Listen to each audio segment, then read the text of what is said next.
Շնորհակալություն, սիրելի հայրենակիցներ, փոքր եւ միջին ձեռնարկատիրությունը հանդիսանում է տնտեսության հիմնասյունը։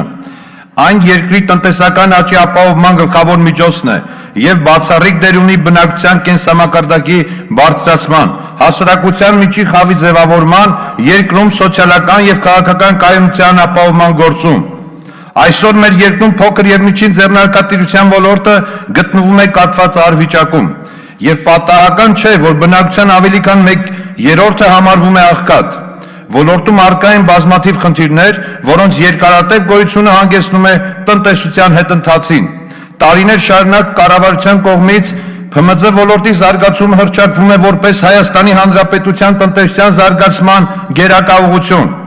Սակայն իրականությունը փաստում է, որ ոլորտում առկա խնդիրներ անհաղթահարելի են։ Ոլորտին ուղղված պետական աջակցության ծրագրերը որևէ դրական արդյունք չեն տալիս։ Ըստ ՓՄԶ զարգացման ազգային կենտրոնի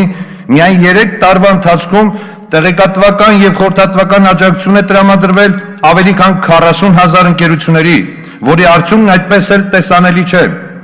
Իսկ երկրի գլխավոր դրամատունը վերաֆինանսավորման խիստ բարձր տոկոսադրույքով է շրջանառության ենթակա միջոցները բաշխում բանկերին։ Իսկ բանկերից մինչև գործարարին հասնելը վարկերի տոկոսադրույքն ավելի է բարձրանում։ Այսօր միջինում 18-ից 20% տոկոսադրույքով բիզնես վարկերը չափազանց թանկ են։ Դրանցով հնարավոր չի եկամուտով աշխատել, ինչն էլ իր հերթին վաղ թե ուշ հանգեցնում է սննկացման։ Ներկայումս առավել խոցելի է համարվում առևտրի ոլորտը, հիմնական պատճառը բնակչության թվաքանակի նվազմամբ պայմանավորված միգրացիան եւ գնողունակության անկումն է։ Սրան նպաստում են նաև օրեցօր ավելացող սուպերմարկետների թիվը, որոնք զանգվածաբար ոչնչացնում են փոքր խանութներին։ Գլոբալ առումով ոլորտում առկա խնդիրների լուծման նպատակով անհրաժեշտ է բարելավել գործարար միջավայրը, մասնավորապես անհրաժեշտ է ստեղծել ազատ մրցակցային դաշտ, ձեռնպազատվել կոռուպցիայից եւ մենաշնորհից։ Ոլորտում առկա բազմաթիվ խնդիրների շարքում առավել մտահոգիչ են հետեւյալ խնդիրները. հարկային օրենսգրքում տեղի ունեցող հաճախակի փոփոխությունները, օրենքի ձևակերպումների անհստակությունը,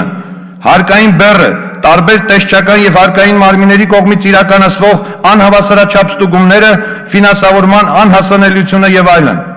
Հարգելի գործընկերներ, այսօր մեր երկրում ՓՄԶ ոլորտը շարունակում է անկում ապրել։ Օրինակ երկիր կուսակցությունը կոչ է անում ոլորտի պատասխանատու մարմիններին անպագորգոր վիճակագրական տվյալները ներկայացնելու փոխարեն արժանապատվորեն իրականացնել ոլորտում առկա խնդիրների ուսումնասիրությունը եւ անցում կատարել քանակականից որակական ցուցանիշներին, մշակել իրատեսական զարգացման ծրագրեր։